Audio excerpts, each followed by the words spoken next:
It would be pretty dumb to assume that if I don't understand something that it can't be understood. That's very dumb. Maybe you can't understand it, but I don't even think that's true. That's why I say I can't understand it today. But I mean, maybe tomorrow I'll understand it. Maybe I'll put in enough time. I mean, I don't understand most of math and most of physics and these things, and I don't think that they're beyond comprehension, and therefore I should just take a closed math book and dance with it. Because if I don't understand it, I should connect with it that way. Which is what people seem to say about the Torah, right? It's funny. Why are you laughing at me? Why don't we do that? No, listen, why don't? Nah. At least give it a kiss, At least give money to the guy that's learning it. Yeah, we do. First of all, the knowing of the math is much less abstract.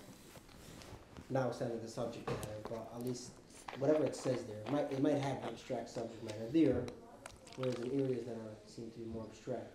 I think that's true on like a very elementary mathematical level, like that the procedure for how to learn it is like you're saying like implied from the subject matter. Like if you look at a math book, there's really only one way to do 1 + 1. You can do it backwards, but is that what you're saying? Like what? I'm not sure I understood this. I'm not sure. I honestly don't know math well enough. But it seems to me at some point that the subject matter is just less abstract. What does it mean? How? In its representation. I think we're represented in a less abstract way. Meaning that what? It's less ambiguous. Meaning that there's only one method to approach it. What do you mean less abstract? You could spell out. You could symbolize the problem in a spelled out way, and this is what it is. And therefore, you see it. It's like, I don't understand that, but it's there. So probably why is I can that understand it. What? I don't care. I don't think that's correct. I mean, I could show you, depending on whichever level of math you're at, it's just going to be a bunch of symbols that seem to have no meaning, totally mystifying. But like it feels no like idea what it's talking language about. issue there. Like I can understand those symbols, whereas in topics, I don't know specifically, but in topics that won't have any Oh, they're just words I don't understand. Words are symbols. They're just not pictures, but. Someone writes a long, how come if some like Hegel kind of guy writes a long string of words that we don't understand, we're like, this is nonsense. That's what many people do. And if a mathematician writes a long string of symbols, you're like, I guess that's math. I think that there's no real reason for it. I think it just has to do with Manas Chachamim. I think it's also having a certain. Yeah, or in any wisdom. Like, it's not in the person, it's in kinds and certain qualities or certain kinds of knowledge or certain kinds of wisdom. What about the fact that, would this have anything to do with that everyone deals with probably every philosophical question at some level. So it's more threatening. First of all, it's more threatening. And so they have a basic level understanding, so they almost could think that they're like, yeah, whatever. This much understanding what happiness is. Happiness is, so whatever you're saying about happiness is just irrelevant. Whereas the math, I just have no connection. So I guess it's something. I think there's something. Yeah, that's why I said threatening. I think there's something like this. Like the philosophers like saying that anyone that's not a philosopher is just a bad philosopher. That's true. Meaning to say,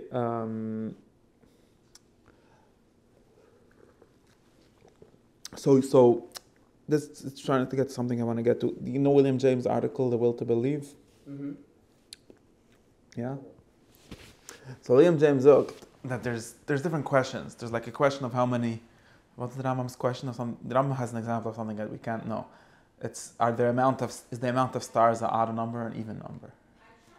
There must be an answer to that question. It's not like a badly formulated question. It's a very basic question. Like there's a certain amount, right? They're not infinite. If they're infinite, then the question doesn't begin. Okay, maybe that's what some scientists will tell you nowadays. Sandy are on the seashore if you want to make it. Yeah, so let's think on this Earth, how many of them are there? Well, they're not infinite, so there's a certain finite amount. Well, is it even like very basic question? Is it an even amount or an odd amount? No, we don't know. We don't even have a way to start counting or finding out. Now, nobody seems to be bothered by this. Like we don't say, okay, so the amount of stars is mystical, beyond comprehension. And nobody goes around having experiences of it. Like, although we can't know, but I have like an angel whisper to me that it's an odd number. Nobody has that happening, and that's weird. Why not?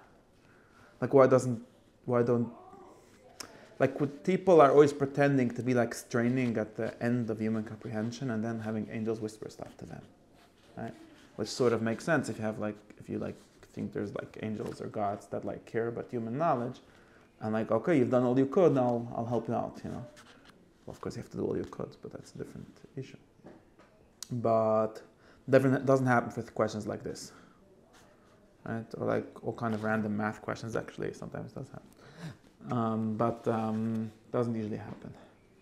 And William James has this. I forgot his language for it, but he has this thing where there are some decisions, some intellectual decisions or faith decisions, he calls them, which are not. No, what's the word? They're not acute. I don't know. No, but he calls it like not urgent. Decisions that are not easily reversible. No, that's one thing. But that's him trying to give a theory of why certain things are urgent. He says that, okay. I used to know it was. There are certain questions, you could look it up. I don't remember the words. Who cares? It's very important not to remember the words in philosophy because it's not about words. If you remember the words, you probably didn't understand the concept. I don't know. I'm just very bad at remembering consequence leading. words. I think that's not the words you use. No. That's I think that's a theory of it. There are certain questions which seems important. They seem important. They seem not only important, like even more than important, like urgent, like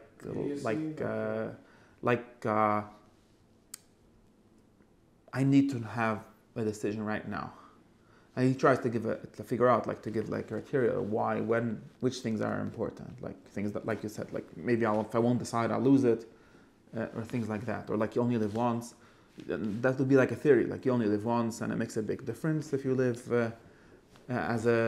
with a god or without a god. Then you can't like say, well, when I'll have certainty, I'll do it. That's like one thing, but it's even less than that. It's even more basic than that. It's like it doesn't make any difference to me how many stars there are, and it does make a difference to me. Some other questions, some metaphysical or philosophical questions, like what is the good or what is the happiness, makes a very immediate difference to me, and I need to know the answer. I think that's the thing. Now, I don't know. We have to think of what makes things like that. Would a good example of that be? Is there stars? That would interest us if you didn't know there were stars. Again, I don't know. I think there's two components of it, right? There's things that also maybe apply to all of reality equally. No, that's not good either. But there's also things that it's difficult to go about your life, like difficult to act without confronting it, right? I think we're thinking of things relevant to humans. The reality is that the truth is that for some people they do want to know how many stars there are. Right. And I don't think that's. So maybe part of it depends on value, like some kind of value system, no? Like for marine biologists, it's very interesting saying words. how many of. No, I'm saying for marine biologists, it's very interesting how many of a certain kind of species of fish. Yeah, but why is it interesting for him? Because he's interested in fish. Yeah, what makes that his interest? So I don't know. Do I have to answer this question to propose that there are certain things that are interesting to all humans? I don't know. I'm just saying that there's such a thing as interestingness. Right. Sure. There's such a thing. Right, and there are certain things that are universally interesting and not particularly interesting. Maybe not. I don't know. Maybe we're just all mistaken for not caring about how many fish there are. Maybe, but the reason why we see certain questions as immediate is because we think certain things are interesting. Yeah, that's just the same thing. That's just another word for the same thing. Interesting or immediate or urgent or Why does life. Biologists find fish interesting? Existential. However people say words. I don't know why marine biologists find fish interesting.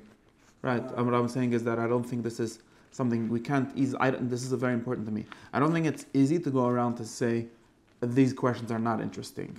You should not care about. They're not important. They're not valuable. They're not honorable. What kind of words? Dolphins is not. Would you have relative value? Would you say that's okay? I don't know. Important to know. a goal. You say the knowing end. that there are stars is more important than knowing how many there are? I don't know. I don't know any of these things. I don't know.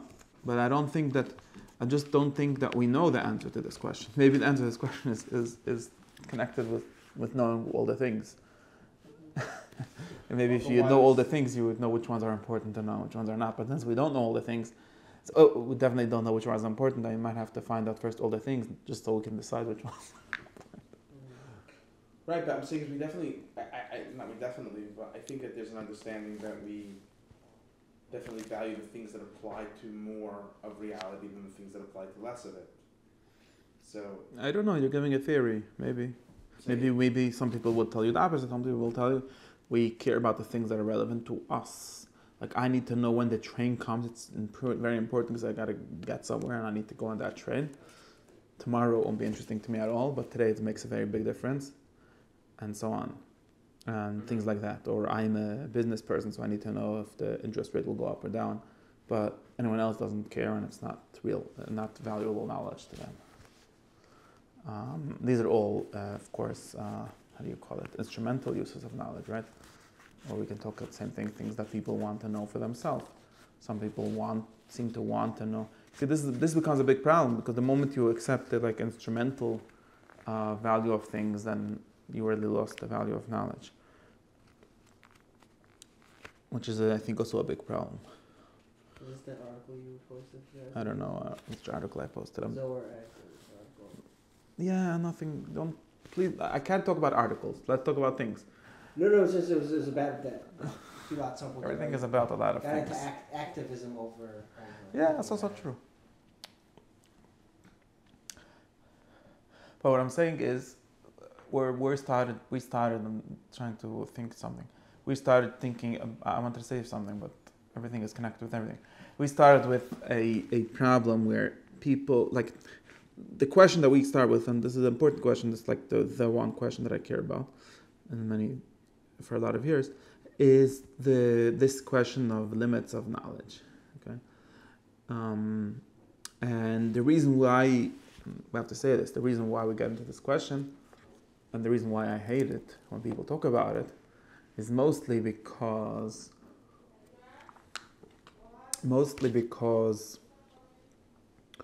the context in which we usually meet it, these kind of discussions, is the context, at least for me, I don't know about you, is the one where people are trying to sell you nonsense. And the easiest way to sell someone nonsense is to take away the possibility of challenging it.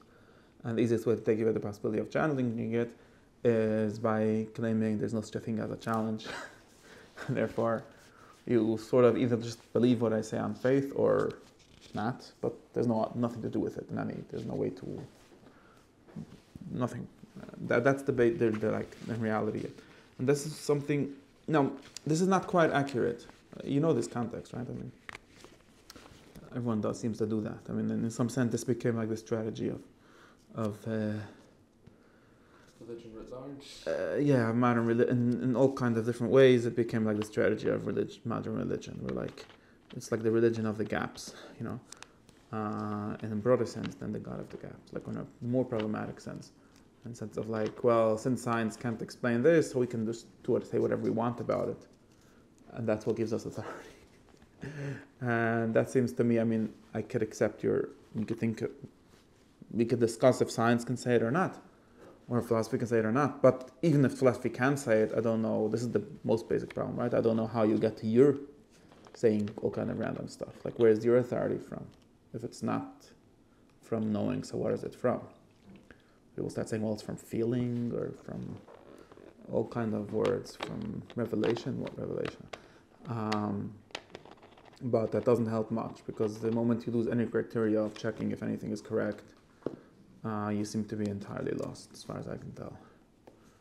The way people are not lost is by some kind of authority. Okay, so only my feelings are important, not yours. Very nice. What should I do about it? So you have to connect with the true tzaddik, whose feelings are all correct. But how do you know he's a true tzaddik? Who knows? Because I feel that way. Well, so it's your feelings. Okay, so why do you need his feelings? Okay, this gets into all these stupid loops. I'm not the first one. By the way, if you read something like Al-Razali's autobiography, you see him going through these arguments regarding the Breslovs of his day. called Ismailis. I'm accepting it. No, extremely not. He does accept something beyond human comprehension in the end. That's why I think this is not the same question, but that's in this context he doesn't accept at all. Like people that say, well, you could only accept what some person said or something like that. Entirely doesn't accept that. So that's one thing. Okay with the person coming and saying that, maybe we'll say that like this, but and not making a claim that was unchallengeable. Like for example, saying, let's say we have a book of laws, and the laws all can be argued for. We're saying what the source of it is, someone who's above the system, right? But the laws still fit in the system, so you can challenge it, and I can answer that challenge.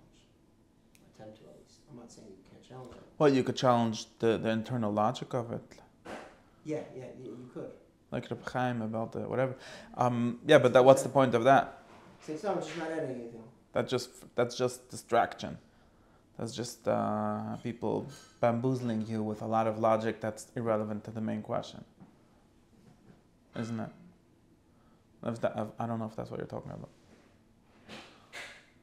Like if someone says, well, yeah, your logic is very nice. After you believe me, then we could do logic on what I say. Yeah, very nice. No, I'm not saying something that anyone could argue and challenge and talk and discuss.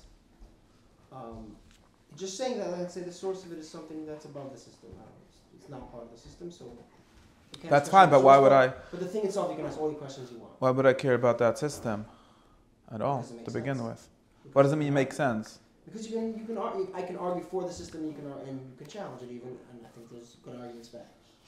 Okay, but then you're in the world of probability, that's fine. And then you're in the world of probability. You say, I don't know for sure, I know some kind of preponderance of the evidence or whatever, reasonable doubt. Okay, that's what we do when we don't have knowledge. I mean, that's fine. Maybe we don't have knowledge of anything, you only have probabilities. Then that's fine. I don't have a problem with that. Actually, that would be a very reasonable thing. In some sense, I mean, there might be like fundamental problems with it, but there might be fundamental problems with it. I can't with replacing, like with the like. So what? Wait, let me say something very important. Let's do something very important. Let's do something very clear.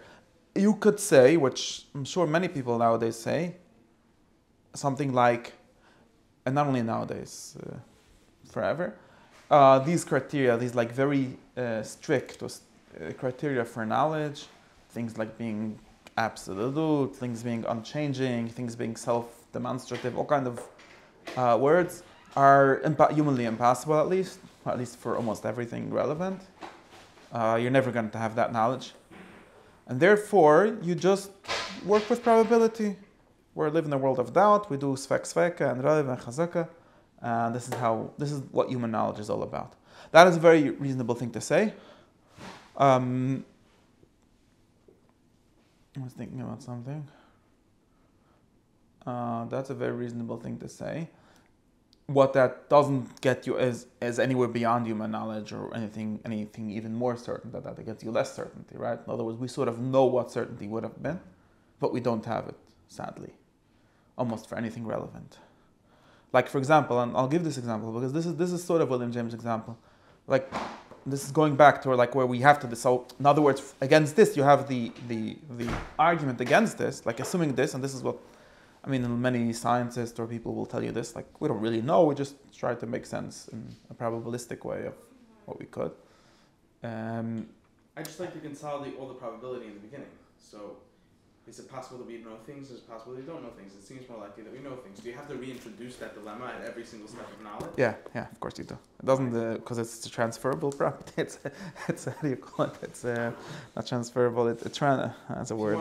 I'm forgetting my words. Yeah, of course. The basic doubt.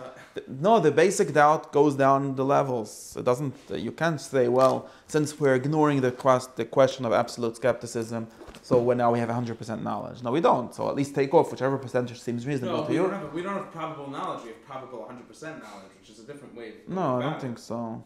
No, why reintroduce the problem at every stage? Meaning it seems that Because it's the same one. Well, it depends on how you formulate it, right? No, because it's the same one. For a second, if I say, look, I seem to know things, right? No, I don't seem to know things. I don't know about you. oh, I do. Oh, you know things? Yeah, maybe I have a privileged thing, but I seem to know things. Now, is it possible that I don't know things? Sure. No, like you go, how do you know them, and so on. How do I know them? Okay, so then I have to give you a theory for how I know them. No. How do you know that those things are correct? Not how you know. You see, not only How do the I know that meta, those things are meta correct? question. Yeah, so the things that I think are correct are the things that I believe rely on some system of knowledge. How do I know things? Yeah, but we don't have that system, or something that we don't have that system Of what? of knowledge. We just have this knowing things, which you're assuming to be some kind of data that I don't know where you got No, from. it's possible, but I don't see why the problem trickles down to every level. Yeah, of course it does. Okay. I don't know. What I mean, if I, the skeptic is claiming that there's something that doesn't exist, right? Namely, a certain kind of certainty about the things that we see, right, or the things that we No, we don't. The things that we see, claim to understand, right? People claim the skeptic is the second part of the argument, not the first one. The skeptic is replying. No, it's about the basis of the things that you think you know. Right, but the skeptic is coming. The skeptic is attacking a basis, right? And Which, either that basis is true or false. But I don't understand don't why think- the question then spills back into what. Of course it does. Non-skeptic is. There isn't any baseline like data of things that we know and that we're just trying to understand how we know them. Where did that come from? No, but my question's like this. We don't actually know those things. No, at all. I hope okay, to try to simplify it, let's say I say that this seltzer bottle is blue. And Ozzy says, you add your mind. It's not blue, it's a different color. Right? And why do I see that as blue? Because my eyes are broken. Right? If that's Leslie's claim. So then, my eyes are broken would apply equally to everything that I see. Right? And the question is, are my eyes working or are they broken? Right? If they're working, then they're working. And if they're broken, then they're broken. I don't think the problem is just about the machinery of knowing. The problem is about the specific things too. Sure, but then the skeptic has to make a separate argument that's dependent on the subject matter in each case. But he seems to be Of course he appealing to does. one. What? Yeah. Yeah, course he they does, are. but it's a separate argument each time. It's possible that with every particular There are separate ones and there are. grand doubt that we're approaching. If we're No, approaching there are knowledge in separate general. ones and there are basic ones. What's the problem? And if your eyes are broken, then you don't know anything. And the fact that it seems to you that you know is useless. That's fine. That's not the stage that I have a problem. That's just with. a The mistake. stage that I have a problem with is you say, why do you see this seltzer bottle as blue? Because your eyes are broken. And why do I see this? And then why does the blueness of the seltzer remind me of God? Let's say as a vitreles. You're saying again, eyes are broken, but I know. But if my eyes are working, then every stage of that works. It's not a different doubt. That's Right? It's the same doubt that you had at stage one. Could maybe You be different can doubts. introduce it at whatever stage you want, but you're appealing to the first problem. okay, which and is that therefore. either the eyes work or not. Okay, So and therefore. the skeptic's question to me, the absolute skeptic at least, is a kind of a boring question. Because maybe you're right and we don't know anything and we should all go to sleep. But on the chance that I'm right, meaning you only have to answer the skeptic once, which is you might be right and then now go to sleep. No, I don't understand why you're saying this. This is a much more serious question than you seem to think. Why? Maybe I don't understand the question then. Because if we don't actually know that, then you can't.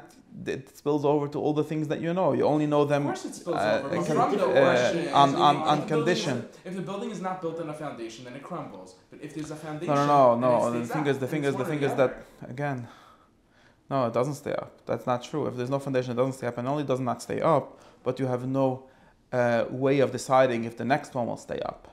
Remember, knowledge is not interesting for the things that we like sense or something like that. Although those are also kind of knowledge. No, I understand, But there's either a foundation they're interesting for the things that we need knowledge in order to work, right? And if there is no knowledge, then those things don't work. Right. In other words, the question is just as interesting on floor 35 as it is on floor 57. no, of course it is more interesting. The more and more things that you use that you claim to base on knowledge, the more strong your foundation is. Just like every foundation, if you think of that example, it's less important. It's actually less important than the foundation because the first floor could stand with a Shvacha foundation. but the 75th floor will totally collapse without a foundation. But the Which means that skeptics the more, no, it's absolutely not. The more speculative you become, or in other words, the more intellectual kind of things you claim to know, the more problems you have. This is why people that actually think this way don't ever, this is like basic, whatever. This is why the people that think this way generally deny the ability to know things beyond like 2 steps of inference or whatever their limit would be, like seems reasonable to them. Exactly because of this problem. If knowledge works, if reason works, then it works forever. And then it gives you that, no, forever meaning, forever, forever meaning there is no limit to it. In other words, if, like, and we use a thing for the kind of logic that we think works forever, like math or like, let's say basic logic, although we're not sure that works forever, but works very, very long. In other words, I know, I saw it and it seems to work very basically and very obviously that if I have 1 piece of paper and 2 pieces of paper, I end up with 2. And I think that this kind of logic works for the stars and for the galaxies and for the angels and for gods and for all Just kind not of... electrons. Okay, but it works all the way down. Or it might... Well, we got a problem there. But again, this is a very bad question to say, but it works for all the levels until there, okay? So, which are a lot of them, okay? It works for buildings and for people and for fish and for molecules and for atoms. Maybe it doesn't work for the things beyond electrons. Okay, say that.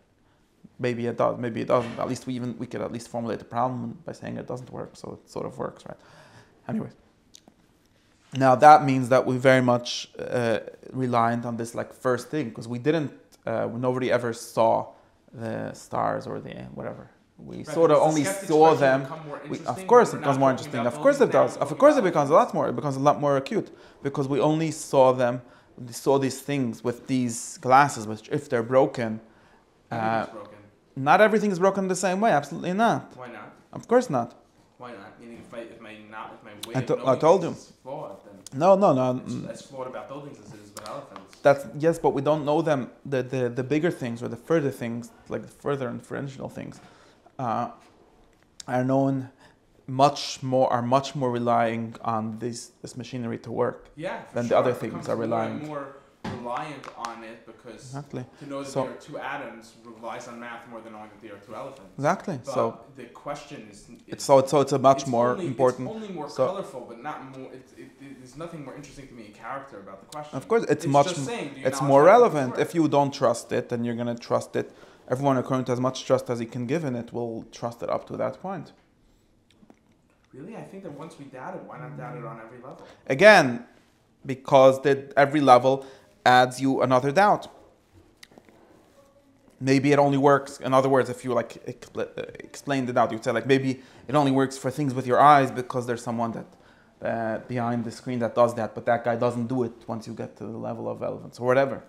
That's a specific doubt, very specific. But in more general terms, the more reliant. I mean, this is the reality that the skeptical people that don't believe in knowledge, don't believe in. Basically, the moment you leave like things that can be seen and or shown in a laboratory or whatever, seen in some way, they stop believing in it. And they're not crazy for doing that. Because if you don't believe in knowledge as knowledge, it's only like some sort of, like I say, probabilities, and or people even say less than that. It's only like making predictions. Only.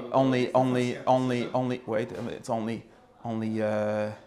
how do you call it? Only predictions or things like that, or models. Then the more like high level or more conceptual it is, the less reliable it would be, or the less credence you should give to it. Yes, for sure. 1 second. Why should I give less credence? You're saying credence to a particular observation because it's relying on knowledge more than observation. Yeah, of course. Yeah, but again, that's kind of boring. I don't know what's boring about this. It's 100% true. It's very boring because obviously as knowledge progresses across like a given path and it reaches things that are more abstract and more dependent on the knowing, right? But the assumption is the same as the assumption about there being 2 elephants. It's just now. It's different in volume, but it's not different in like. But we're thinking about value again. Substantially The the same. people the people that are thinking in probabilities are always thinking in volume levels. They don't think in absolute levels. It's all this. This trick that you're doing is is trying to think in one big absolutes, which is exactly what the skeptics deny. And therefore it becomes worse and worse. There's a Of 1 course. plus 1 equals 2 situation with an elephant, right? And it says this seems to work. Well, I mean, what's the skeptic's attitude towards that observation of? It seems to me that whenever we put one elephant in a room, Something like that. It's a probability. There are 2 elephants. Yeah, you end up with a probability or and they chart whatever this you out call once. some kind of thing being used to or whatever. And they're called regularity. regularity. Certainty by virtue of how much it resonates in the mind. The word certainty is not really relevant. That's the way of thinking. They're saying that it's relevant. I'm not. I'm No, saying you either know things or you no. don't. I don't have numbers to mark these things. But that's you. But people that are so if what's the you criteria give for up marking uncertainty, then you only have numbers, meaning you only have probabilities or What do you mean predictability probabilities? or regularity or whatever, all kind of What words we're like saying is that. the probability of 1 plus 1 elephant. Plus Yeah, 1 elephant there's a equals very 2 high elephants. probability for it working for elephants. How high? I don't know. Make up a number if you want. 87 probability. And there's a less probability for it But that working. also entails level of confidence, right? Beside so, exactly. Why generate that confidence? I mean, why not have a skepticism towards things being probable? I don't understand. We do, of course. We have that too. 100%. So add another number. Take off 2 numbers more now. No problem. Are you saying the other we side can is keep not- going until there are no numbers left, unless it's like a. There's no again. The keeping on going is only exactly as that. The keeping on going is only relevant for infinite certainty or infinite absolute knowledge. And if you take away that whole thing and you say, well, which is what we're thinking of, take away this. That's not possible or it's not relevant or whatever it is. So we end up with everything besides for that, which is doesn't give everything the same kind of truth. Doesn't give everything the same kind of certainty. It gives things very variable levels of certainty, and none of them. It gives none of them absolute certainty, and there isn't one question where you decide if it's certain, if there's certainty or not. Meaning, Just certainty can ignore go the question. infinitely high and infinitely low, just as long as it doesn't reach absolute, Yeah, of course, and not at all. of course. Strange. Okay. I don't go. It's what's strange. It seems very reasonable. This is actually, I think, how most people actually live. I mean, more or less, most people don't care about certain. I mean, again, going back to you get some kind I have a of certain skepticism, but you get some my kind of skepticism is very different. you get some think kind that of you can know things, but the more steps you introduce to a process, the more likely it is that knowledge is being applied incorrectly. you get some but that's a practical problem. That's not what I'm talking about. Do you get that? Everyone agrees that there's no question about it. Because if you have an argument that has 17 steps, then you might have made a mistake in the 16th. If there's 4 steps, it's easier to check. Okay, that's not controversial at all. I don't think that's controversial. No, but that, What's controversial or what should be controversial is the metaphysical value of this, and what ends up with people. How does modern science work? Works by something called the p-values, or 95% or 1 in 20 percentage of it not working is tolerable, right? Which is absolutely not knowledge, because knowledge should always work. Right? Or real causality should be 100%. And if there's one, like in physics, we work like this, right? They don't work. But in biology and psychology and almost most sciences, they arbitrarily decided on 0.5% being enough, right? You know about this, right? If math made such a decision. Yeah, math pretends to be higher, stronger knowledge, but and they don't use statistical methods at all. But at least not besides with math or statistics. But this is how most modern knowledge actually works, right? Can you say that? And Because this we is have verified knowledge, across. I'm saying, how are we verifying? What do you let's mean? say- Then nobody has a problem. It works. I mean, it works in this way. That we're fairly certain that, let's say, numbers work for elephants, right? Well, forget about numbers again, because numbers are that's why I was talking about things that are relevant. If you want to take a Tylenol, we don't know that Tylenol works. By the way, we don't know that cigarettes cause cancer. We have some kind of amount of probability for that, which we decided arbitrarily somewhat, or again, not unreasonably, that it's enough to make you crazy to stop smoking. Right? That's how modern epistemology is. That's what it is. Can't there be a different understanding?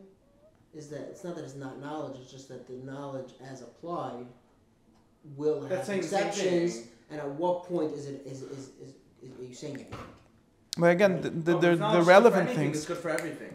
If No, it's the kind of knowledge that we're talking No, about, I'm But interested it's in. basically it's admitting that's what you're saying I have to that get back to it's something. a very complicated process, which automatically should have an exception. So and that exception is not an exception to the knowledge. But those are the relevant It's questions working again. knowledge Those are too. the relevant questions. The relevant to again because we're thinking we started off this whole thing with there being relevant or I forgot his word like urgent questions. And urgent questions are the kind of like should I smoke or should I not smoke? The question of is there such a thing as lungs? And do lungs work by taking in air? Those things are not the ones we care about. This is important, very weirdly important if you think of it this way, right? Or it's very sort of upside down. In other words, the importance is inversely related to the fundamentality of things, right? Because it only presents itself in circumstantial. Because nobody cares. If you and nobody cares, and at least most people don't care or say that they don't care about the question, do they have lungs? They do care about the question, will your cigarette kill you? Is that not built on the first question? It might be, but who cares? This is what normal people go around telling you. That's a question for philosophers that have nothing to do with their time. Most people have something to do with their time. Don't ask me what it is. And but they do need to decide if they should smoke. And they need to know also like even more specific questions like, okay, so will one cigarette bother me? And then you end up people saying like very absurd things like one cigarette will take 5 minutes off your life, which is absolutely false. Not true. It's true that like it's statistically true, which is not true ever. It's not true for anyone. Confusing a mean for a median. No, it's just confusing. It's not true for anyone. There's never like a cigarette to take off 5 minutes of someone's life. So It is splitting up something that true. shouldn't be split up, basically. I don't know how it is true. I mean, theoretically, it's based on a theory, on like a calculation where like people that smoke a certain amount have a certain. It's a certain probability. Besides not being able to say that, it's a certain probability. Yeah, it's like a half a person, or like a half. Right. It's not divisible, basically. But it's true. It's mathematically true. I mean, I don't know if this exact number is true, but it's mathematically true that you and this is the kind of probability you end up. But this is still the kind of knowledge that people. Going back to where I was, it's not crazy to say that if there's things that we need to decide. So you could say, going back to where I said, since certainty is very hard, everyone agrees with this, certainty is very hard, certain knowledge is very hard, so why don't we give up on it? Right? That's the basic, the first thing. Like there's like sort of two ways, in other words, there's different ways to deal with this issue. Certainty is very hard. We've known that certainty is very hard forever. Nobody ever doubted that certainty is hard. Like there wasn't like, this is very so important. People go around thinking like, so once upon a time people were certain of everything. Well, they were dumb if they were. I don't know. Everyone knows that certainty is very hard, and we have it for like 1.5 things. That's not controversial. And if people said otherwise, they were just being like what we call dogmatic or dumb. Like, okay, if you just believe everything someone tells you, then you're certain. But you think you're certain, but you don't have certainty. You don't have like unshakable knowledge, which is what certainty should be. So what one thing you can do, and one very reasonable thing to do, is to give up uncertainty. Now, or you could say, let's wait. Like, why do I? Like, there's two things you can do. You could say, okay, so I will not believe anything. This is what William James talks about. Will not believe anything unless you can achieve the level of certainty that you need, whatever our criteria will be. Aristotle says it has to be the demonstrative knowledge. Plato says you have to remember what your soul told you, whatever. Someone else says something else. Everyone, whatever it is, we'll wait for that. And as long as we don't have that, won't commit. We'll have a lot of fear of committal. We won't commit to believing anything as long as we don't know that. That's what the guy that he's arguing with was saying. This now somehow becomes into an argument about religion or whatever, but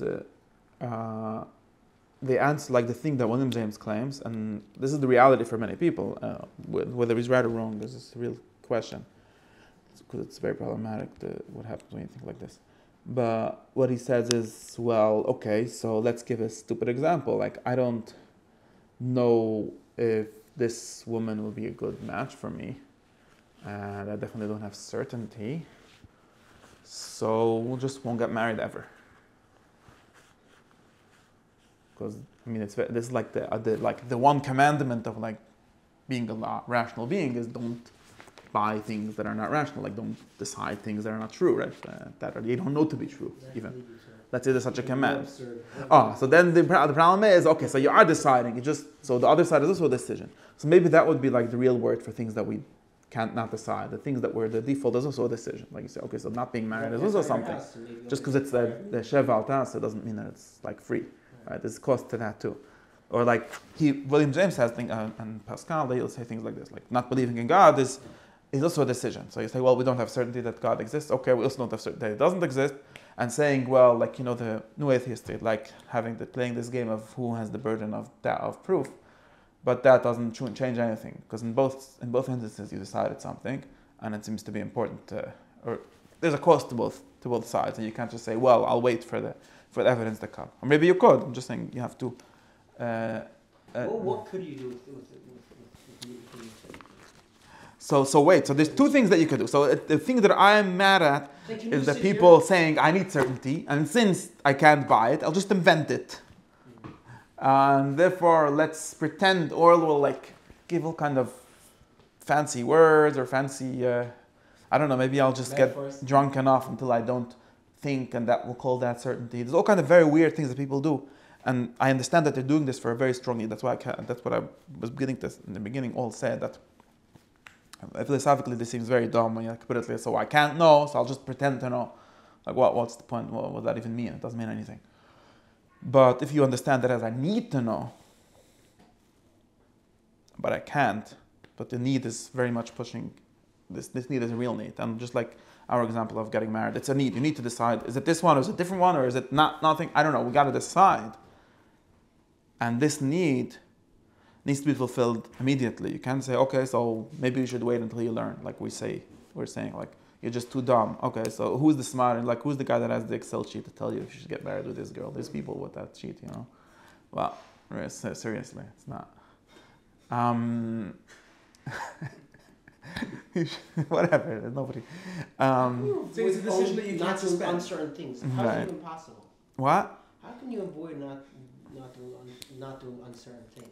No, you can't. I'm sitting here and I can't buy this chair specifically. Yeah, maybe you should sit in a different chair. Right. You should probably have some kind of OCD, like maybe. But even that doesn't help. There's nothing you can do. You can't avoid if you're truly trying to avoid uncertainty. You could. So our friend Rene Descartes had like a solution for this. He was like, well, we won't do it all the time, but once a year or once a lifetime. He wrote about this, right? He'll sit in his room and actually look for the real certainty, and then at least he'll remember for the rest of his life what are the things that he really knows and what are the things that he doesn't know. That's not an unreasonable thought. If you can't, but what I'm saying is that since most people don't have time, I think that this is a very real thing. No, so that's why when I go around saying, I'm trying to say something very serious. When I say, like, write posts and say, well, you're just dumb. No, well, you're just lazy. Which one is better to say? They're both the same problem. Well, just you play as worse, probably, but they might be wrong and maybe they mean to say they're really lazy, but their dumb was already excused. Anyways, I don't mean dumb. I just mean like maybe the fact that I don't understand how whatever is not because it's some kind of mystery, but just because I haven't studied it. That's like such an obvious thought. And maybe there's some guys that studied it and do say it. And then people say, well, I've read that book and I didn't understand. Well, yeah, seriously, how many minutes did you read that book for? Like, what are you even talking about? That's a very obvious thought. But the answer that the problem with this is that there's a need. And I don't think that this need, and you say this need is narcissistic. Maybe you don't have a need. I don't know. Maybe we don't have a need to know if there's a God. Is there such an important need? Like, why is it need? I think it's need politically important but like personally, I don't know. What would happen if we would just, what do you call it? What would happen if we would put it off until we find out the truth? Like even this probability option. So there's really these two options. I think there's two options, and people, for a good reason, don't usually choose the probability option. Now I want to talk about this. There's sort of two options. Assuming that we have this question that we can't have certainty. We sort of know what certainty is, which is one thing. Who knows? We sort of know what the criteria is, and we don't have it. We see that we can't have it, or at least not today. And I don't have time to wait for tomorrow. Or maybe I do have time, but we know that we don't have the criteria for certainty. assuming we do, right? If we don't know, then the question doesn't begin. We know what certainty So would be. one thing we are certain of, which is that we have the criteria. That's Yeah, a lot. I know. Very interesting. Yeah. No, but it kind of makes me doubt the skeptical project. I don't know which project you have projects in your head and people. I don't know. I just have. Well, I find. Well, okay. I guess we'll talk about it after. But.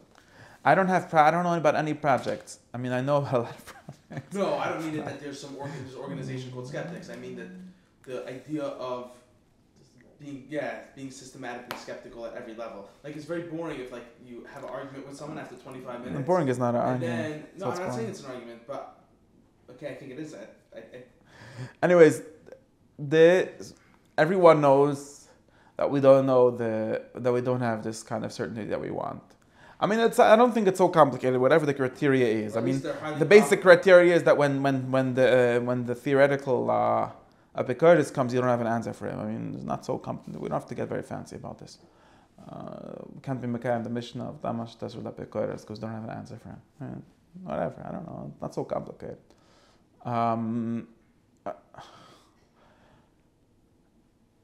And you can't say, I mean, what I want to say, and this is important, what I want to say is have patience. Why don't you have patience? And the Rambam said that the thing that killed Acher or whatever, not killed him, was not having patience. Talks about this. Who? There's someone else died. There's someone else died in those four. Yeah, I know, but Nazar. But he didn't talk about Acher. He's not having patience. Right? Yeah, and it's interesting. What he says, what he's saying is that Rabbi Akiva was the one that didn't believe. That's what happens. People don't. It's so funny how everyone reads the things and sees the opposite things of what it says. Anyways, because the Rambam claims that pretending that you have proof for things that you don't have proof makes you crazy. Anyways, well, I don't want to talk about names and all these things are useless. The point, but without nobody knows what I'm talking about. Anyways. This is what I want to say is this. Like, you don't know that there is a God, so probably the best thing to be would be honest and say, well, I don't know how, I don't understand. It's funny how, like we're saying, like there's something that people have just no about. Like, I don't understand Einstein's theory of relativity. Not planning on knowing it this week. Maybe I'll have time once and I'll figure it out. Or maybe probably won't. And I still think that it's a real thing. Why? No, for no reason. For brainwash reasons. and I assume that if I'll sit down for 3 days or 3 weeks or however long the course is to get to like basic understanding, I'll be able to. And I say this because I assume that many people do that course and understand it. Although, if I go to those people and demand them to explain it to me, they can't. You notice that there's something, same thing happens. Like, explain it to me, I can't. They come to the course for 2 years. That must be a scam, right? Now people assume that it's not a scam. So people have minas chacham because the universities teach it, whatever. If they would have taught Kabbalah, people would have had the same belief about that. But anyways. I think they did when we were talking about it. When people used to believe that. Yeah, and they're right. So that's the attitude that I want to say, and I do think that that's a true attitude. I think that there's entire chapters in the Ma'ariv that I try to teach you this attitude, and I think that all other attitudes are destructive. But I understand the problem with this attitude, which means that it's definitely not enough. At least because of the need to. Well, people say I need to decide if I should make kiddush. I like sometimes get this kind of that's stupid to me. Like. Whatever, I don't know. I need to decide if there's a God. Should I put on tefillin? I don't know. Did they decide that if Rashi is right or Ben Tam is right to decide which tefillin to put on? I don't know. It just seems funny to me. But I don't know why it seems funny to me. But that's not really the reason. Like, if you need to know or if you need to decide something, I can't say that. But that's why really generally, but this is, again, that's why I think that in order to be able to actually learn things in this way, what we need is a lot of patience, and that also means that we need to free ourselves from this problem. To free ourselves from the acuteness. To not put the problem of assuming that there's no way of knowing things. No, the problem of assuming that we need to know today. I don't need to know today. Like That leads to putting a cap because in it. that leads to choosing the other options, which are not knowledge. They're something else. Probably. They're either probability or mysticism, or one. Those are the two other options, which are both good options. I have to talk about those two options. I know maybe there's even more, but those are the two options that I know. But I think that they're both not knowledge.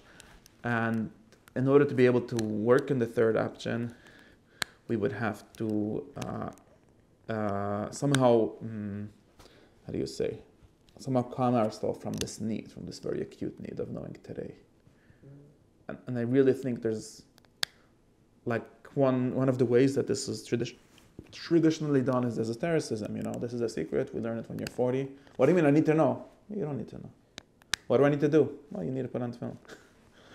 Why? Because I said so. That's the problem. When you stop leaving this what I said so, then it can't work. But that's actually the traditional answer.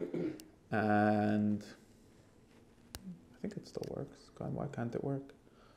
Why can't, it seems to be very fair to me. If you don't know, and then you just have this very medieval thing where okay, so we rely on experts, and how do you know they're experts? We don't really know, so it turns out to be some kind of probability in that level, but who cares? It's not, the main important thing is not to confuse these things, right? Not to confuse different kinds of knowledge. Like if you pretend to have certainty when you don't, then you're never going to have certainty because you don't leave that channel open. If you say, well, I don't have certainty, that's why I say, you were not here, but I want to, that's why I say that I'm Jewish just like the Rebbe. He doesn't think, he just does what his father doesn't. I also do. Well, besides that, I think, but I'm not negative that, I'm just plus that. Because otherwise I can't think, because otherwise my thinking will be damaged by this need to decide if I should keep Shabbos. Why? If I would say, so there's two theories of smart. It introduces a bad urgency to something Yeah. that it What doesn't. if it was contingent on that? Yeah, there's two theories of how do you call them? Balei Tshuva, Apikarsim, same thing. People that change their minds in the middle of life. One of this the subtractive theory. I was taught something and then I stopped being a taught person, and I decided to be a self person. And now I don't know anything, so I got to decide very quickly. Should I? Exactly, and that can't be. It's not psychologically healthy, for sure not, and it's also not mentally it's not philosophically healthy. What kind of way of that's arguing under their gun. It's not a way of. The king calls you. It's the debate. It's should we be Christians or Jewish? And we're gonna hello. This is the way to figure it out. Are you serious? Let's sit down for 7 years. We'll figure it out. Let's make a commission. I don't know. Let's have a debate right now. That's not how things work. That's just public relations or whatever. It's not. And everyone understands this, right? That these debates are not if you want to discover the difference in theology, you don't read. That's not politics. It's whatever. So that's why. I don't believe in this abstract. Not only me, and this is something people don't realize always, but this is a whole series of classes once about Emana Pshita and all of these things. I believe in the additive, and additions theory of apikarsis, where you also believe in also apikaris, because the being apikaris is in a different olam than the believing. So for whatever everyone else in Lakewood does, I also do it. Well, do I do it in the same exact way with whatever? See, if I'm a tzaddik or a beni or a rasha in that world, whatever it is, but it works in the same way it works for everyone else. And then there's another level which is called knowledge. And over there, I don't know. I could start from zero and then I have freedom. That's my theory and the Rambam's theory, I think. But by maintaining the immediate decisions, by keeping them constant, you don't let them interfere with introducing immediate. Again, I keep them. The truth is that I keep them on how do you call it, Hergel or or maybe there's more than that, but that's a different. By keeping them, why am I worse? Why just because I have more things? Why am I worse than everyone else? It works for them. I'm sure it works on that level for me too. I'm sure it actually does. I'm also stupid. I want to be also stupid and also smart. Right, that's my problem. Yeah. Yeah, and stupid is also a mahalach. And why can this whole Breslov thing? We have to be stupid. I'm a Breslov, 100% stupid. But I can't be. That's not a reason not to be also smart. You're really wagering here. This is like you're hedging. My wagering. You're hedging all your bets. That's it. No, that's like a meta theory for the whole thing. I don't have a meta theory for the whole thing. No, the real meta theory for this is that there's different levels of knowledge. There is something called, and I can't like. That's what I was saying. I think that that's what I said this last week also. There's a need for people to have more than that. And it's a very true need. Like, you say it's otherwise you're just chitzonius, and otherwise you're just copycatter, and the Chavis was mashal about this, and all these things. These are all correct things. But when they lead you to make true things that are not true, then they're bad things. So they have to live in a different universe. They have to live in the Olam HaChocha. And that's what the Rambam does this, like for example, and he's a very great thing in this. The Rambam does this very, very a radical thing where he says, I do not have proof that God created the world. Nobody realizes how crazy that is to say that. And he's like the philosopher. And then people go around and say, okay, so you really don't believe it, you really do believe it. And we get into this whole stupid discussion, what's the true secret belief of Mr. Maimonides? And that's a dumb question, because who cares what his true secret belief is? But what is the interesting move that he does, and extremely interesting, is that he teaches you to not lie. And he says, I'm not going to lie to you. I actually I think that I know God, not because of creation, well, not because of creation and time, whatever, but because of Chiddush Ha'olam. And although I do think, and he seems to honestly think this, although others don't agree with this, but he does honestly think that Moses is Torah, the Torah's Moshe absolutely believes and is based on Chiddush Ha'olam. He doesn't know that. He believes it in the same way his mother believed it. Well, he has to make space for it by saying if it would be entirely impossible, then he wouldn't be able to even do that. But as long as it's possible, he believes that it's possible, and he believes it in the same way that all the other Jews believe it. He doesn't believe more than that. So he thinks that the belief in the Torah totally in Chiddush Ha'olam? He understands, that's his interpretive understanding. He understands the Torah to only work according to that. He says that a few times. He understands the Torah that way. He thinks that you could interpret the Torah otherwise, but it would be a non-intellectually honest interpretation. Or maybe whatever. He plays around with this, but that's really what he believes. He believes that it's impossible to know, and therefore he doesn't know it. And therefore, if you ask him, Betar philosopher, he basically says this almost. He tells you, I don't know. He doesn't tell you. He doesn't tell you that. He tells you the eternity of the world. But if you ask him Betar Jew, he answers you this, and not as a philosopher. And he says he's very upset that all the Jewish philosophers that are trying to defend Judaism, because being a Jewish philosopher is a bad job. You should never be a Jewish philosopher. You should either be a Jew or a philosopher or both. And he wants to be both. He's very happy being both, but separately. Because philosophy is a search for truth. And Judaism is, as long as it's search for truth, it's the same thing. It's not called a philosophy. But as long as it includes things that are tradition, then it's not truth. I mean, maybe it's tradition, and as long as tradition doesn't contradict truth, you could have it as a tradition. He allows you that. He doesn't have this belief that you're not allowed to say things that are not true. But you're not allowed to say that they're true. Becomes a big difference. And that leaves in space tomorrow. Like I'm saying, maybe tomorrow he'll find out there is Chiddush Ha'olam or there isn't. Whichever way, he's open to that because it's the area. And this is how he understands Rabbi Akiva Yitzchok b'Shalem. I saw a letter that he had. Same, but even that move of saying that if a certain conclusion is reached with certainty that it negates your lifestyle does introduce maybe a sense of not urgency to philosophy that doesn't belong there, but some kind of disruption to maybe the thinking process, right? No, it wouldn't actually disrupt his lifestyle. It would disrupt because nothing can disrupt a lifestyle. He also doesn't think certain things. He doesn't think someone's going to come tomorrow. Yeah, like Chad Besamigdash. Feelings are right. Chad Besamigdash or feelings are personal. Yeah. Those are real problems. Yeah. I saw he says that it's just this idea of keeping different streams of knowledge separate, whatever, different streams, different. He says that, and I saw in the letter, he says that there's 3 types of knowledge, and like Pesiyam Kolar is if you cross the wires once. Yes. It doesn't mean you don't know what the knowledge is. You actually. He says that in the letter. I'm not sure if that's but it says that. Yeah. Anyways, so this is what I think. So turns out. But the problem is that this doesn't solve the problem of urgency. I don't know what the true answer to this is. Though.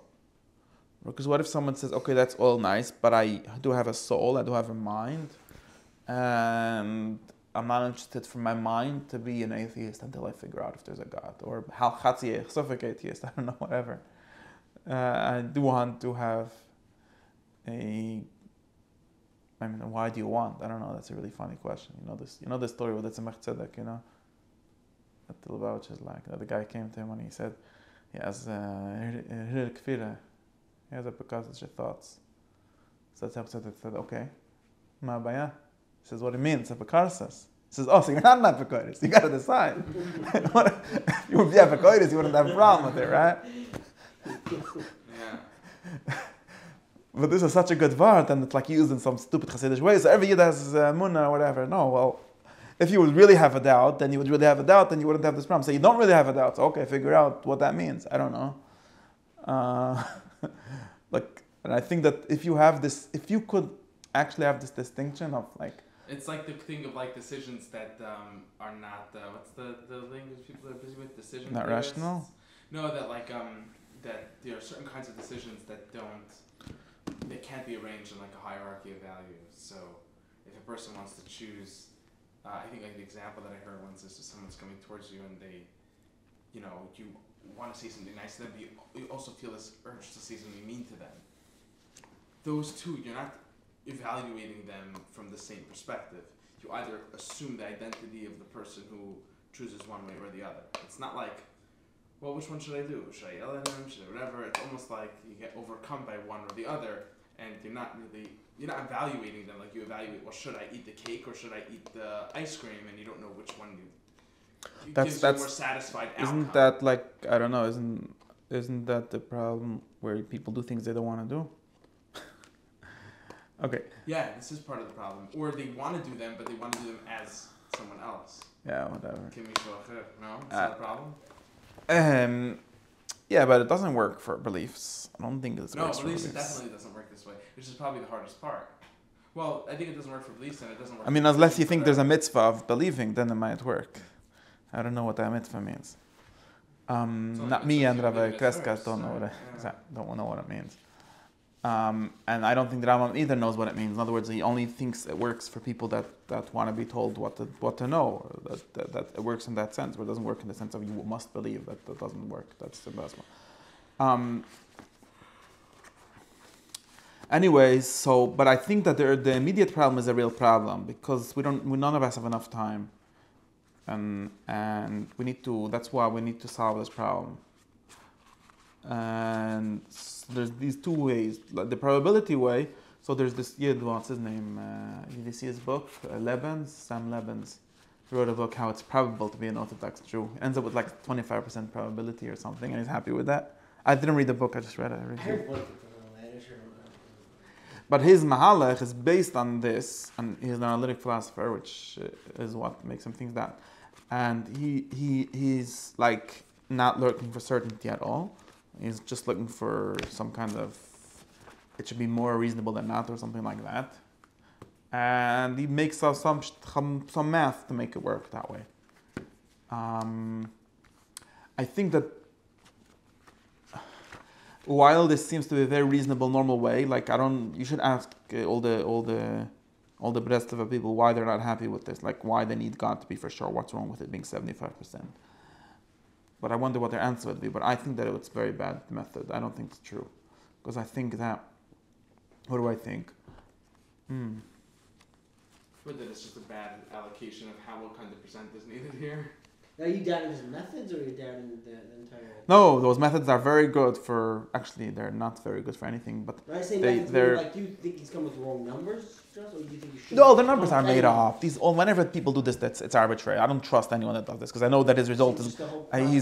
Firstly, he's reasoning towards a conclusion. Yeah, that's very bad. It's not good philosophy. That's one problem. I have the Rambam, saying like the Rambam's problem. Like, I know that he's trying to make the best... He's like a lawyer. Why would I care if a lawyer could make a case? Like, okay, that doesn't help. I mean, it's useful again for like Dhamma, for like arguing, but I don't see how it solves any human problems. That's one thing I don't think. But more seriously, I think. But assuming that his numbers work, I don't know. It's very hard to believe that Pink, the guy that was born Orthodox Jew, came to that number. Is suspicious, right? Why is that? I don't know. I think it's suspicious. Maybe I mean, it's not an argument. It's just suspicious. Go either way. It was planting or whatever. All the Christians doing the same game. Everyone ends up exactly where he started. I don't know. But he's the only one. The problem is he's the only one in a position to do that too. Okay, yes, but I'm not saying that's not a baya. But everyone that does this kind of cheshbon ends up exactly where they started, which is very dumb. It's suspicious. Like, it's not a proof, not an argument. The suspicion is not an argument. It's still suspicious. And I think that people that do other kinds of things do end up other places where they started, which is interesting because thinking is only interesting if it leads you to somewhere else where you started. Otherwise, you're just like proving that you were right to begin with. Okay, like I'm saying, betar my baba, it's good. Like, fine, but I have that without the whole book. Why would I be a mathematician for that? I think that more significantly, he's wrong in the sense that. Okay, you already know my mahalach.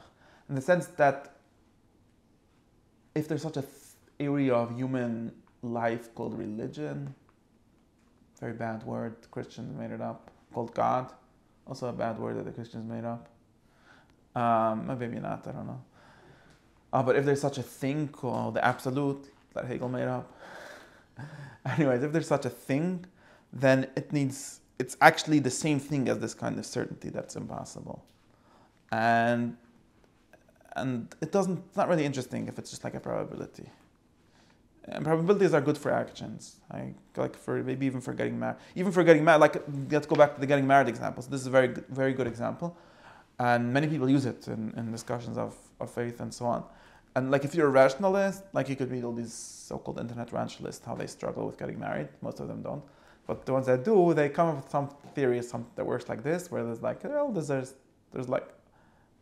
there's like more chances than, like you end up with some kind of calculation. Like, go to a party and they see like calculations There's literal, you read the guys? Yeah, sure. Yeah. So there's people have like barcodes that have like probabilities of getting married to this person. Whatever, in their hand, yeah, exactly. There's always that's a cute, it turns out that every party is a micro wedding. That was a shtickle to. The point is, it's a fraction, just like the cigarette that gives you 5 minutes of a life. Every date is like 5 minutes of a marriage.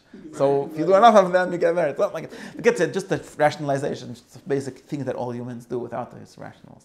But the point is that if you ask them like why you get married, so you have to end up with something like, and like you tell your wife, you don't say I love you. That would be like way too absolute. How do you get that? I predict that a marriage with you will have a 0.7%, 0.7 probability of working. And that's more than 0.5, so might as well. Like it's not very romantic.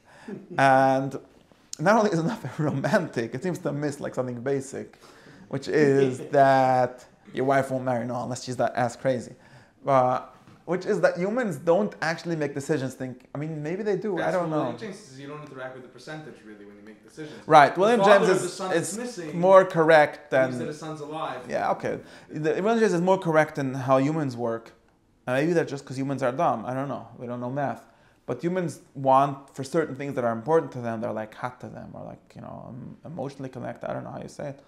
They want to at least pretend to, I don't know what they want to actually have. They want to at least pretend to have more certainty than is possible in probability universe.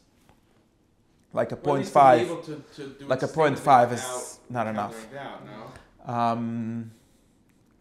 You can have some doubt. Little doubt is not a problem. You don't want to count it down on a sustained basis. Like remember in Baal study from the Chazon Ish that if there's 51% to do something, that's a sgula that you should do it. But why does he need this sgula? Why can't he just say it's 51%? Because humans need this. Like that's why we have das and all these excuses. And yeah, what's just a delusion? People need that, and at least people, as long as people. So these are the two reasons why the probability mahalach. Nobody buys it actually. I don't think anyone ever became a certain religion because of probability. I don't think anyone ever got married because of that.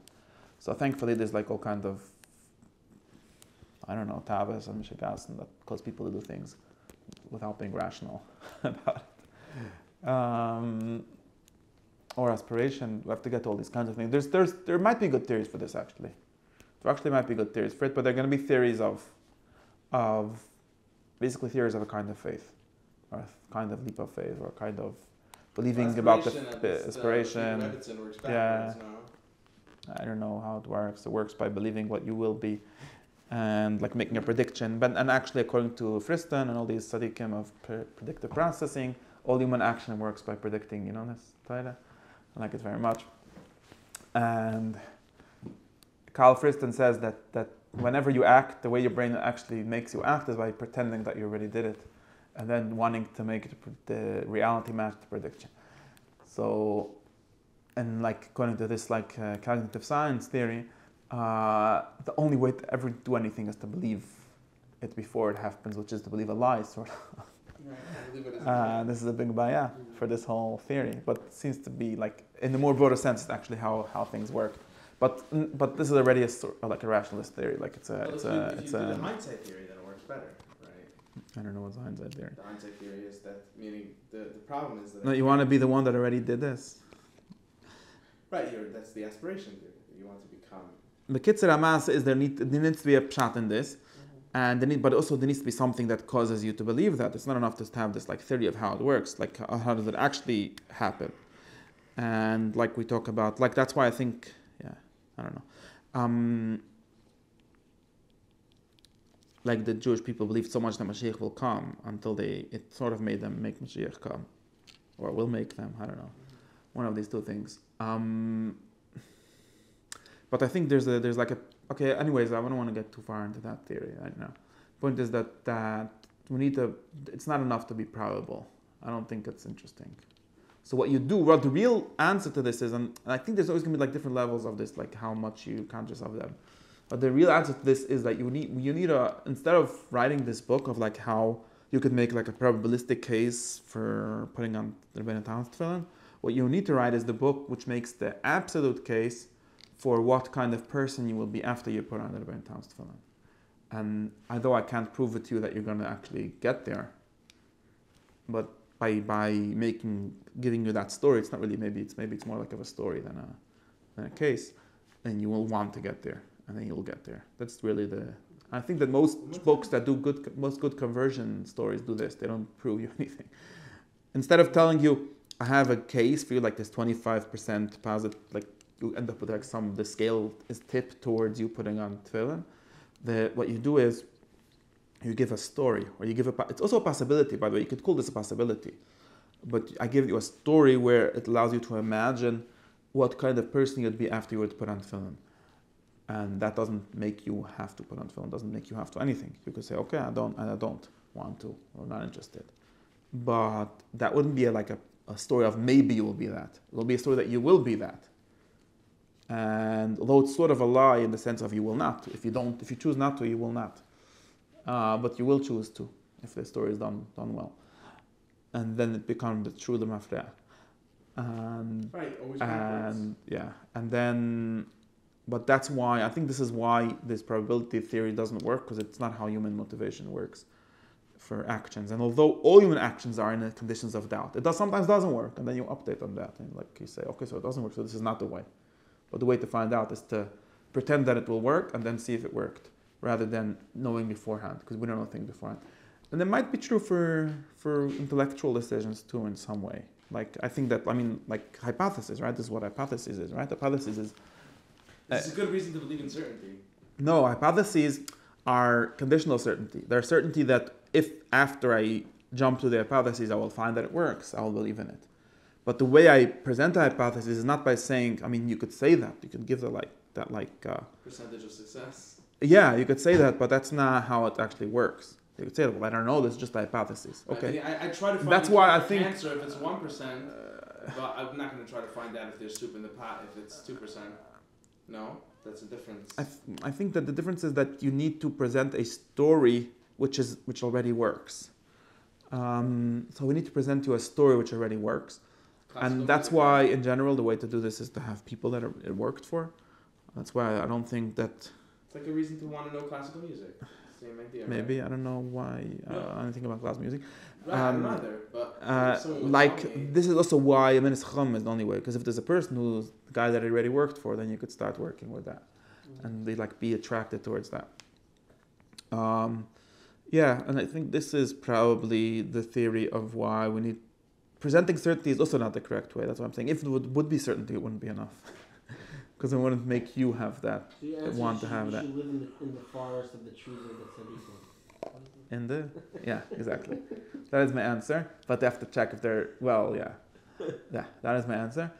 And instead of presenting this as something magic, it's not magic at all. It's actually how your hand gets to the cookie jar when you want a cookie. Nothing very different than that. It works the same exact system, just on a bigger level or whatever. Yeah. And another thing that I think also, but I think this is a real problem. And the second thing is that I also think that maybe there are those, what is it? Maybe there's like this taste of whatever beyond reason. And maybe that is true. Maybe that's a shortcut. And I'm very skeptical. The problem that I have with this is different. The problem that I have with this is that I think that I don't know why it would be easier than anything else. Okay, that's a whole other mahalach. Or why is it easier to have beliefs about The William James mahalach, which is the religious experience thing. I don't even know what religious experience is, in the sense of, I feel like most people that talk about the Angakab. I read which. I'm assuming you would say that it's all human experience, not religious experience. No, all these experiences happen, and they're like not actually what they're said to be. Okay, I have to. It's not going to be for now. No, maybe they're experiences of God. I don't know, but I don't even know how do you know what an experience of God is? This is so funny. How does anyone know what God feels like? That's a miracles problem also, in some sense, right? I don't know. No? I don't know. You always tell me things that I don't know, and I feel can dumb. Explain it. I'm saying a miracle is something that you see is outside of the things that you ordinarily experience. The only problem is that you just ordinarily experienced it. Right? Yeah, exactly. I also think that religious experience. I definitely believe, and not only believe, it seems to be empirically true that a religious experience is absolutely common. It happens like 3 times a day to most people. Just most secular people are very numb, so they don't notice. But so therefore, I don't find it so interesting. But maybe I'm wrong about this. It's such a hard thing to talk about because nobody has good language and people describe things in all kinds of dramatic ways. And I think some people are just dramatic. Everything happens to them majorly, and some people are not. Because I don't know. I'm very skeptical of I don't believe, I disagree that it exists. That it just seems to be much less dramatic and major than William James and all these people. And there's a reason. In other words, it says not like this. A different guy said this much before me. There's a reason why no Jewish philosopher ever thought that this is a proof of God. There were Christian philosophers that thought it forever. And there were no Jewish philosophers that ever thought that this is a reason to believe that God exists. Maybe the Kuzri, don't ask him. The what? But what's the reason for God existing? The religious experience. Nobody ever took this, in the Jewish philosophy, nobody ever took this option seriously. And I think this because they experienced God all the time, and I didn't think it was interesting. That's my fair goy, you experience God once a year, and wow, that proves something. But yet experiences God 3 times a day. Oh, that proves something? Whatever, it proves something. It proves that the kugel was good. Doesn't prove much. Yeah, it's all the child theory. But the point is that we do need chalent. But I think that we have chalent. See, maybe we're just so weird. We pretend that we're starved and we're full. You have chalent, you have so many things. Why would you go around saying, "Well, I need some Rebbe to take me out of Gehenna"? You don't need nothing. You're written out in Gehenna. I don't know where you get this how do you call it? This anxiety, very Christian anxiety. Yeah, this anxiety seems to be off. At least for these few people that are still Jewish, I don't think they should be anxious or neurotic about being saved. The Jews have never had this. It's not a Jewish thing to be worried, you're going to be saved. Why not? Because they're saved. We were saved a long time ago since Yetziat Mitzrayim. I don't know. And we're all fine. Now we have different problems. We don't have money. The guy want to kill us. Whatever. We have real issues, but we don't have problems of our souls being saved. Can't stop. Yeah, whatever. We have a lot of we have a lot of problems, but not being saved is not one of them. And it's true. If you read the Midrashim, that's sort of how do you call it? Speaking with this question, they're yeah, when he stands by Gehenna, and if you see the Bris Milah, he doesn't let you in. Whatever, it's so easy. It's not a big thing. Yeah, whatever. And nobody really sins. If we do the tshuva 3 times a year, it's fine. It's all good. I don't know, not so worried. So, and the same thing for having emunah. Do I have emunah? What do you mean? Do I have emunah? And where my grandmother's cat died. Al Kiddush Hashem. What do you mean I have that? What are you talking about? Like, who are you talking to? Like, why would I be worried about this? Oh, do I want to know things? Well, that's a whole different question. And very much identify with it, wanting to know and wanting to like have the reality. But maybe this is, I don't know, but does it need to be like today, now? I don't know. I'm not sure. I do think there's something narcissistic with all these things lead to, because they all have to do with like, I have to include in my mind, not only in my mind, but like in my mind today. It's like bipolar, like the entire universe. And well, you don't. Like, why? I don't know. But that's, because I don't know what do I get out of this whole thing. The point is, but halacha lamas, people do have a need for this. But of course, I just gave you a whole theory of why. That's a nice theory. And therefore, we do have to have songs. Because the problem with all the things that I do is that they sound like they're a very far promise. And, like the Bizda Krechme, you also need to drink something. Mm-hmm. The Master. The Yidden say, I don't know where it comes from, that when you travel, when you're going to get to the Krechme, you'll have a drink.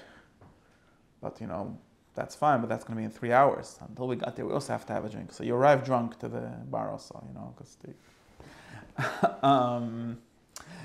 that's called Bizn Krechme, darf man auch that drink. And it's the same thing like with Mashiach. Okay, Mashiach will come. Until he comes, we got to do something too. And this has to do with this like urgency, this like immediacy. So we need to, like you say, oh, well, I don't know, what does the Rambam say? Like, I don't know, when you'll die, you'll see God. That Rambam doesn't say that. So Christian. But what about now? I say, well, have patience. But what if I don't have patience? And I think there's a true need. Like, you can't. So that's why we have to sing songs. And I think that the thing that all these like experience and all these other things, like pretending that knowledge is not needed, helps, is like somewhat giving you something for now. Like right now. What kind of song? I don't know, sing a song. Pretend that you know what you're talking about. Like when you sing a song, everyone thinks they know what you're talking about. Like it doesn't have a need to like. Is that true? When yeah. Should you sing songs about the four causes? No, well, also. But anything, whatever it's about, doesn't matter. Like, what's the difference between a tish and a shir? A shir is like preparation for something always. Like in the beginning of the shir, you don't know anything yet. Maybe by the end you do know. Maybe if you come to my shir, by the end you know even less than you started off in the beginning, right? So that's like a promise for future shir. And tish, everyone goes home very happy. And they're happy when they come already. Like, no, it's fine, and it's all good. And it seems to be a need.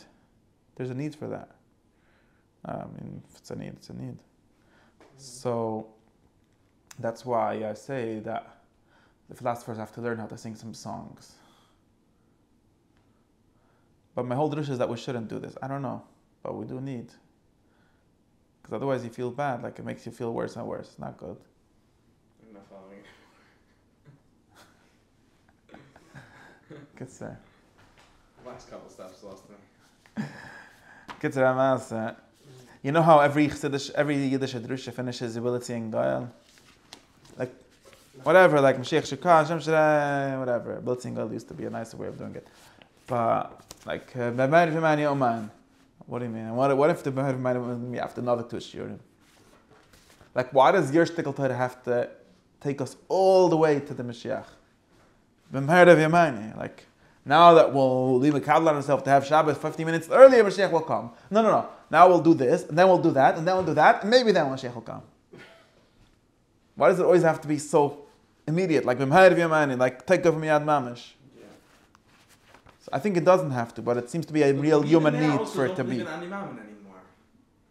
Because it's not B'chol Yoyim, it's really B'chol Shah or B'chol Rega. And what if Mashiach it's can in come 100? now, come smashing through the window. I don't know, anyways. Weiß nicht. At least, the original Ani Mammon author said, it could be a whole day, Mashiach didn't come today. It doesn't say that either, anyways. Yeah. But it just says he's waiting on it. It's just the opposite. The original Ani Mammon and the original Ram says just the opposite than this. The original Ani Mammon, the original Pusik says just the opposite. Don't want it to be today. Wait, have patience. Somehow it turned into don't have patience. Very funny. Yeah. But I don't know. It seems like a need. Like I'm saying, there's a need. Like I wanted to say the story. Like the Chassidish story goes, like you're not allowed to learn more in Nevuchim because you remember they joked that the guy that came up at Koheles from reading about Rabbanel, because every week, the Rabbanel has like a list of 36 questions, and then he starts answering the questions. And there's this young man that he used to read every week after the study. He would read some Rabbanel, and he would always fall asleep before he got to the answers. At some point, he just came up at Koheles. And it's the same thing with you're not Chassidus, like Chassidish thing that you're not allowed to learn more in Nevuchim because sometimes there's a question, and then what are you gonna do if you're gonna, fall asleep before you learn the answer or whatever, and you stay with the question. I feel like this is a real, or like the Bnei Sascha says, like, okay, you're not allowed to learn philosophy because when you learn philosophy, you have to, like, what if there's no God? But that second that you're saying that, you're an Epikoros, so you're not devoking God, and how are you allowed to be Epikoros for 1 second? So I have a previous teretz was, no, I'm not Epikoros. I'm also Bnei Sascha. I'm also an Epikoros. But he would say, my teretz from before is that I don't become Epikoros for that second either, because I'm still a Breslev for that second ochit. I'm just also a Breslev and also Epikoros. But the fraction, not the identity. Yeah, but he would say, on that shtickle, what are you going to do? So and your answer doesn't say either. Right. So I understand the need. I really understand it. I don't know if it's a real need or not, but I understand the need, and that's why I say we have to sing some songs. You know the problem with the need. I think you have a problem with the need getting to dumb conclusions. Yeah, I understand. No, so what are we going to do about this need? We have to do something about it. They really put on tefillin with kavuna. Maybe there's... Shalom. What? Eat shalom. Shalom. With the Yitzchok b'shalom. Yeah, How are you going to do the Yitzchok b'shalom? Because it's an attitude. It is a... The Yitzchok b'shalom is just saying that I don't know, but what am I going to do besides? What do I do about that? Yeah, piece of that. I think it helps to have. Like I do want... There's a bayah. I think that the teretz is hope. Like this, like we said, this like Mashiach will come. That's really the point. And maybe that's a solution for today. But I don't know. Maybe I don't have a solution for today. Who knows? Why do I have to have a solution? Yeah, but if you don't hope, nothing happens. That's the whole shtickle Torah. Because everything only happens by hoping, by pretending that it already happened or whatever, like predicting that it will happen. And that's why you need to. Every good nevuah is self-fulfilling. And bad, all of them. Yeah. All not only every human action is a self-fulfilling prophecy. So we have to, and that's why we sing a song, look over that, like to acknowledge the self-fulfilling propheciness of our kashas. Something like that. Not sure. Anyways, Shan. Yeah. Sheikh I mean, hope is problematic, I think, for these two reasons. That